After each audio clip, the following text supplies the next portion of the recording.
Good morning, students. Welcome to the class 10th social science subject, the rise of nationalism in Europe lesson we were studying, and it's a continuity part. Today we are going to study, and in a previous class you studied the making of Germany. The making of Germany, you remember? I hope so. Same way, even though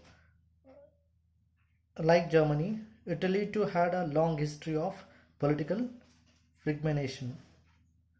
So Italians were scattered over several dynastic states as well as the multinational Habsburg Empire. During the middle of the 19th century, what happened?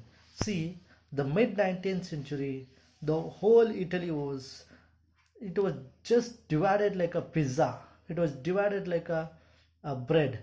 So many of the Italian part was ruled by different people, different dynasty, different princes. So this Italy has to come to the unification. That is called the making of Italy. The unification of Italy, how it happens. So same way how the making of Germany, the unification of Germany happened, same way happened here also. Just concentrate here, you will learn so easily. It's a very easy topic, and you can easily understand.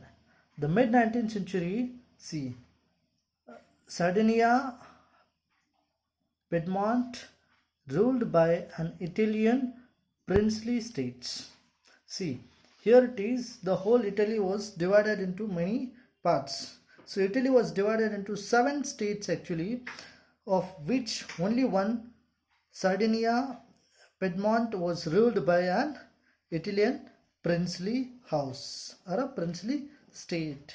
And same way, the North Austrian was ruled by Habsburg, and North Austrian was ruled by Habsburg, and same way center was ruling, the Pope was ruling. See, here it is, the north was under Austrian Habsburg, the center was ruled by the Pope, and the southern region were under the domination of Bourbon kings Spain.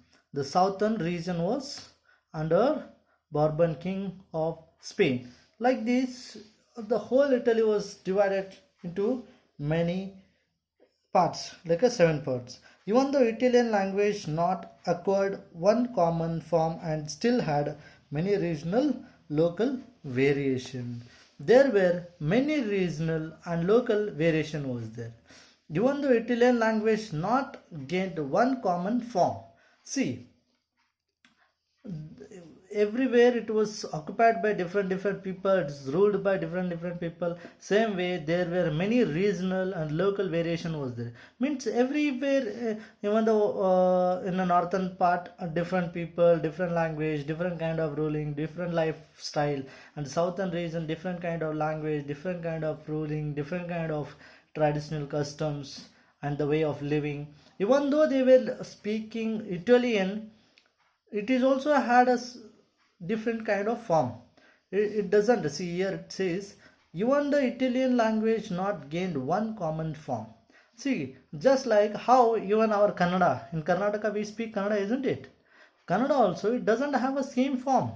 It has a different kind of form. Like see, if you go to Uttar Karnataka, their Kannada is different.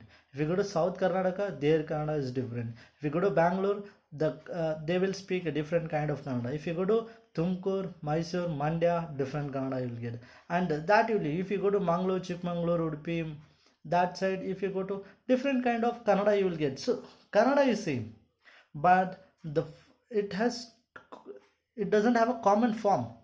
The way of talking, the accent, slang. See, even though we have some of the customs, like we celebrate Dasara different way, and North Karnataka people celebrate different way, South Karnataka people celebrate different way, as they want. Means like this, even though in the mid 19th, the Italy was divided into 7 princely states, and it was ruled by different people. This was happening. So now this different parts of Italy has to come to a unification of Italy. Now we have to make the Italy, one rule, one prince, one emperor. So that time there Giuseppe Mazzini. See, Giuseppe Mazzini, you have studied in ninth standard, I hope so, about him. And he is the one who struggled and formed a secret society called Young Italy to make a unification of Italy, and he tried and he put up all his effort to make the unification of Italy. And so he was a famous one of the person in this the making of Italy, Giuseppe Mazzini. See, he formed a secret society is called Young Italy. So you have studied about this and tried to put Italy together both in 1830 and 1848, but he was not succeeded. He's tried a lot. He did all his effort. He's tried to put his Italy in a both.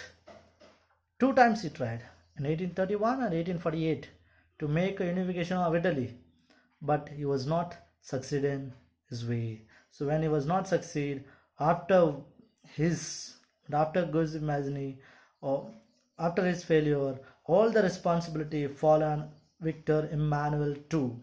Who is he? Victor Emmanuel II is a king, is a prince. Now he got the responsibility to make the in Italy and unification of Italy. Now he took responsibility, and now that time chief minister Cavour, just like Bismarck in Germany. Bismarck also one of Bismarck also a chief minister of Germany, isn't it? Same way here also chief minister Cavour will come. He led the movement and Sardinia, Piedmont, and defeated the Austrian force in 1859. So he was a best clever person, one of the good administrator, and he led the movement of unify the region of Italy was neither revolutionary or nor democratic. Like many other wealthy and educated members of the Italian elite, he speak French much better than he did Italian. So he is belongs to Italian, and but he used to speak French in a better than the Italian. And so clever person he formed. So however it is, he wanted to make one after one, all the regions of belongs to Italian. He has to bring it to the under Italy, and he wanted to make it the unification of Italy. He wanted to make of the Italy was his main intention. Though tactful democratic alliances with the French engineered by Cavour, Sardinia Piedmont succeeded in defeating the Austrian force in 1859. Apart from a regular troops, a large number of armed volunteers under the leadership of Giuseppe Garibaldi. So after that, one more person will join to make a making of Italy, or unification of Italy. He is Giuseppe Garibaldi. So don't get confused how many Giuseppe we have to study. Only two Giuseppes will come. One is Giuseppe Mazzini, another one is Giuseppe Garibaldi, and he has a red shirt of team. His team is red shirt. See, I'll tell you, Giuseppe Garibaldi joined the ferry in 1860 after the Austrian defeat 1859. The march into the South Italian and the kingdom of two Sicilies succeed in the winning the support of the local peasants of two Sicilies in order to drive out the Spanish ruler. So he took a help of some of the peasants and he just uh, two Sicilies and succeeded in the winning of taken supported by local peasants in order to drive the Spanish ruler. And that time in so when he did it one by one, here they won Austria, here they won Spanish, and so they have just thrown out of the Italy. Same way it is one by one all the places were won, and that details it's not given in the textbook. So same thing what happened to the Austrian and the Spanish rulers, same thing happened to other people also. So that time in 1861 Victor Emmanuel II, remember 1861 Victor Emmanuel II was finally proclaimed. I said what is a proclaimed? Yesterday I said proclaimed means announced. He proclaimed as the king of United Italy. So now Italy is unified.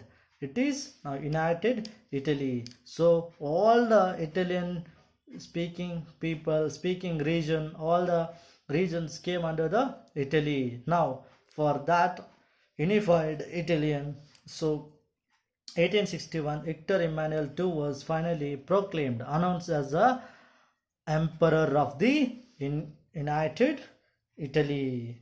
This is how the making of Italy also happened. Once again, I will just repeat all the things. Just glance over here. The making of Italy, how it has happened means in the 19th century, all the Italian region was like just more. It was divided into almost 7 states. So during the 19th century, Italy was divided into 7 states, which of only one was ruled by Italian princely states or Italian princely house. All other places was ruled by others, like North Austrian was on Habsburgs, and the center was the Pope. The southern region was Bourbon kings. Spain was ruling like this. Many of place, many in Italian speaking region places were ruled by others. So that time, the one by one, here it is. Giuseppe Mazzini tried to put whole Italy into a one unification, united Italy. So he tried 2 times in 1831 and 1848. He couldn't succeed in his way. Even though he was very brave, good administrator, he couldn't do that. The later what happened when after his failure, the responsibility fell on Victor Emmanuel II, the king of Italian, especially Sardinia, and so he took responsibility to make Italy. So that time in his team, the chief minister Cavour was there. He is also very bravest, good administrator. He is the one who, and the chief minister Cavour is also called architecture of Italian. How we call Bismarck as the architecture of German, the one who made the unification of Italy, and the important person is called architecture. So he is the architecture of Italy, the chief minister of Cavour.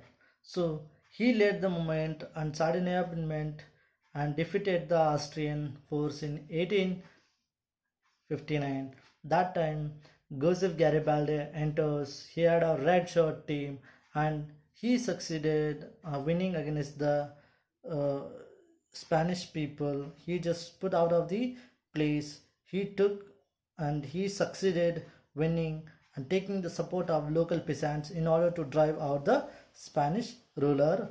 And after that, so 1861, Victor Emmanuel II was finally proclaimed as the King of United Italy. The unification of Italy formed. They have made the Italy. See the making of Italy. Now it is ready. They made the Italy. The one unification of Italy is ready now.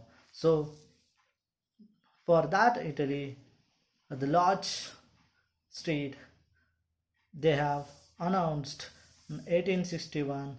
Victor Emmanuel II was finally proclaimed, means announced as the King of United Italy. He is the emperor. They have announced.